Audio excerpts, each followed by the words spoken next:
My name is Joel Guarna. I'm a psychologist at Maine Medical Center Family Medicine Residency Program, and I'm here today to talk about sleep. This is a particularly good time of year to talk about sleep because a lot of people find that their sleep gets a little thrown off when the seasons change. Suddenly the days are very short, you're waking up in the dark, you might be getting home from work in the dark, and so this is a good time to pay attention to that. Now, before we get too far into it, I will note that I did a previous talk on what's called sleep hygiene. You might want to go back and view that first because a lot of that information remains relevant.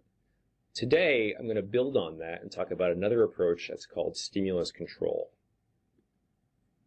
So we have two objectives today. The first is to review the rationale for stimulus control, and the second is to review the specific strategy of separating and exaggerating your days and nights and the cues for each. So what does that mean?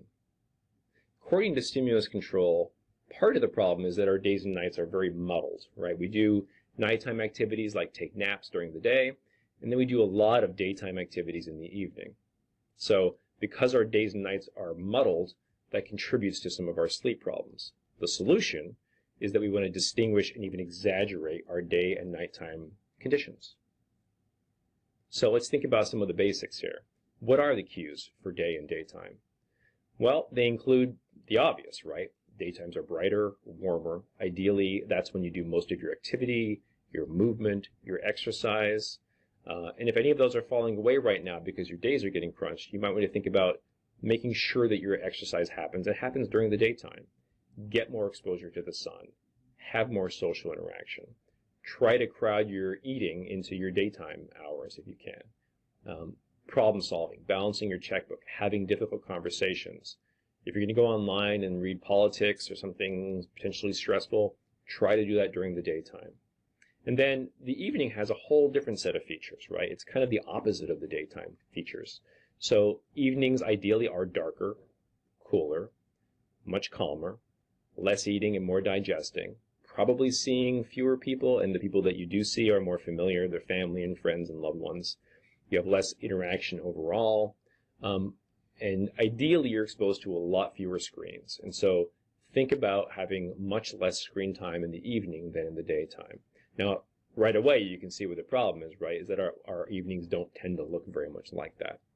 And I can certainly appreciate that most people aren't ready to wind down at 5 p.m. And so what we're going to do instead is think about more the hours right around the time that you want to sleep. So the rationale for stimulus control is this. What we really want to do is strengthen cues for sleep, especially around bedtime and in the bedroom. And we want to weaken cues for arousal, for daytime, especially in bed, especially around bedtime. So according to stimulus control, this is how we diagnose the problem. One of two things may be happening, maybe both. One is that the cues for sleep may be too weak.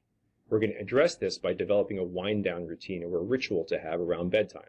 Again, because most people aren't ready to kind of wind down at 5 or 6 p.m., what we're going to do is we're going to protect a period of time in the evening, say maybe an hour before bed. Think about adding a bunch of cues for sleep. Dimming the lights, making things quieter, not having a lot of sort of frantic activity around the house if you can.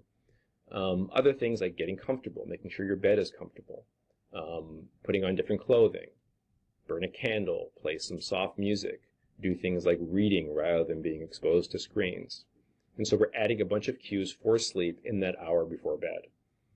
Secondly, the other problem might be that there are too many cues for daytime, too many stimulating activities that are happening in that last hour. So what we want to do is rearrange or cull your environment of unhelpful cues. When I say cull, I mean like it's like cleaning out your junk drawer or throwing away all the unmatched socks from the sock bin. So you're getting rid of a bunch of cues for wakefulness in that hour, and you're protecting that period of time. So you're not opening your checkbook. You're not getting on Facebook or opening screens. You're not initiating stressful conversations with family or friends. You're not doing your exercise right before bed. And so you're protecting that time, this wind-down routine, adding a bunch of cues for sleep and bedtime, and removing a bunch of cues for wakefulness and daytime. Now, the real trick here is to make these changes deliberately and consistently, and to be patient for some improvement. So, try sleep hygiene, try this strategy from stimulus control, I hope it helps. You can also check out some resources that are listed on the following slides for some more information.